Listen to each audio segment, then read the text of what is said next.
Big boss Malayalam season 7 ഇന്നലത്തെ episode full കണ്ടു. മെനിങ്ങാനത്തെ episode full കണ്ടു. എനിക്ക് റിവ്യൂ ചെയ്യാൻ സമയമില്ലായിരുന്നു. അപ്പോൾ ഞാൻ ഇന്ന് കുറച്ച് കാര്യങ്ങൾ പറയാൻ വേണ്ടിയിട്ടാണ് വന്നത്. So welcome to V M S talkies. അപ്പോൾ ഇന്നലെയും മെനിങ്ങാന്നുമായിട്ടുള്ള 2 എപ്പിസോഡുകളും ലൈവ് കണ്ടതിന് ശേഷം കുറച്ച് ആൾക്കാർ ബിഗ് ബോസിൽ എക്സ്പോസ്ഡായി. അതിൽ ഒന്നാമത്തെ ആൾ ആര്യനാണ്. ആര്യൻ്റെ ഗെയിം മെനിങ്ങാന്ന് മുതലേ ഫുള്ള് പോയിട്ടുണ്ട്. മെനിങ്ങാന്ന് തല മുട്ടയടിക്കുന്ന ടാസ്ക് വന്നപ്പോൾ മുതൽ ആര്യൻ്റെ ഗെയിം ഡൗണായി.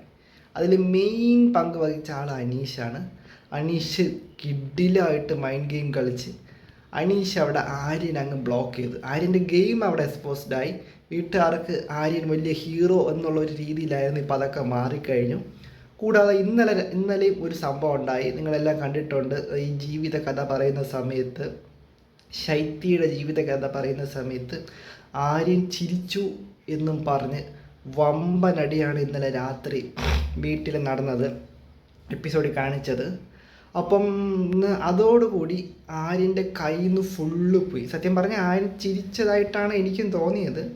അതിനിപ്പം ലാലേട്ടൻ വന്നിട്ട് അതെന്താന്നാലും ചോദിക്കും.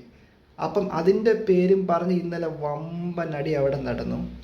എല്ലാം കൊണ്ടും ആര്യൻ്റെ ഗെയിം ഫുള്ള് കയ്യിൽ നിന്ന് പോയിരിക്കുകയാണ്. ഇനി ആര്യൻ തിരിച്ച് കയറണമെങ്കിൽ കുറച്ച് പാടാണ്. ഇത്തിരി ടഫായിട്ടുള്ള ഒരു കാര്യമാണ്. കൂടാതെ 2-3 ആൾക്കാരുടെ തനി സ്വഭാവവും ഇന്നലെ നമുക്ക് എപ്പിസോഡ് കണ്ടപ്പോൾ മനസ്സിലായി. ഒന്ന് ഒണിയൽ, 2 അഭിലാഷ്, പിന്നെ അതുപോലെ റെന ഫാത്തിമ.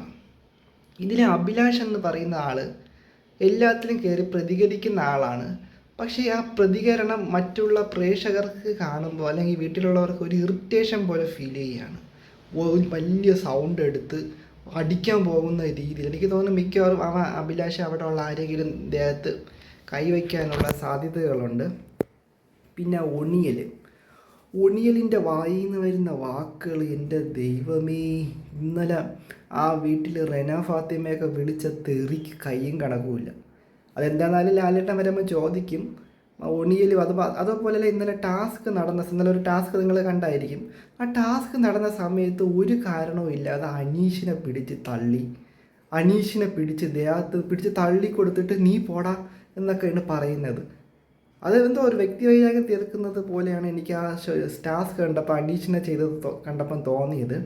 അതുപോലെ തന്നെയാണ് റെന ഫാത്തിമയും സംസാരം വളരെ അത്ര നല്ലതൊന്നുമല്ല, ഇത്തിരി മോശം സംസാരം തന്നെയാണ്. അപ്പോൾ ഈ 3 പേരും, അഭിലാഷ്, ആര്യൻ, ഒണിയൽ, റെന ഫാത്തിമ, ഇവർ 3 പേരുടെ ക്യാരക്ടറും അത്ര വെടുപ്പായിട്ട് എനിക്ക് തോന്നിയില്ല. പിന്നെയെന്ന് പറയുന്നത്, ഇപ്പോൾ അവിടെ ഇത്തിരിയെങ്കിലും നല്ല രീതിയിൽ പൊയ്ക്കൊണ്ടിരിക്കുന്ന 3 പേര് അനീഷ്, ഷാനവാസ്, അനുമോൾ. പിന്നെ അക്ബർ ഇപ്പം കുറച്ച് കുഴപ്പമില്ലാന്ന് തോന്നുന്നു. കൂടാതെ ഗിസയിൽ ഇപ്പം ഫുള്ള് കള്ളത്തരമാണ്. കാരണം കാപ്പിപ്പൊടി ഒളിപ്പിച്ച് വയ്ക്കുക, അങ്ങനത്തെ ഫുള്ള് കള്ളത്തരം പിടിച്ച പരിപാടികളാണ്. നിവിനും വലിയ രീതിയിൽ കുഴപ്പമില്ല. അപ്പം ഇങ്ങനെയാണ് ഇപ്പം ബിഗ് ബോസ് പൊയ്ക്കൊണ്ടിരിക്കുന്നത്. ഈ ആഴ്ചത്തെ സ്റ്റാർ ആരാണെന്നുള്ളത് ചോദിച്ചാൽ ഒരു കാര്യമേ ഉള്ളൂ, അനീഷ് തന്നെയാണ്. കാരണം ആ ഒരൊറ്റ എപ്പിസോഡ് പുള്ളി അങ്ങ് കയറി കിടിലം ജനങ്ങളുടെ ഹൃദയത്തിലേക്ക് പോയിക്കൊണ്ടിരിക്കുകയാണ്. അപ്പം ഇനിയും ബിഗ് ബോസിൽ കിടിലം സംഭവങ്ങളൊക്കെ വരാനുണ്ട്. ജയിൽ ടാസ്കൊക്കെ ഇരിക്കുമെന്നുള്ളത് ഇന്നായിരിക്കും. അപ്പം അതുമായി ബന്ധപ്പെട്ട റിലേറ്റ് ചെയ്ത വാർത്തകളുമായിട്ട് ഞാൻ വീണ്ടും വരാം. So good bye.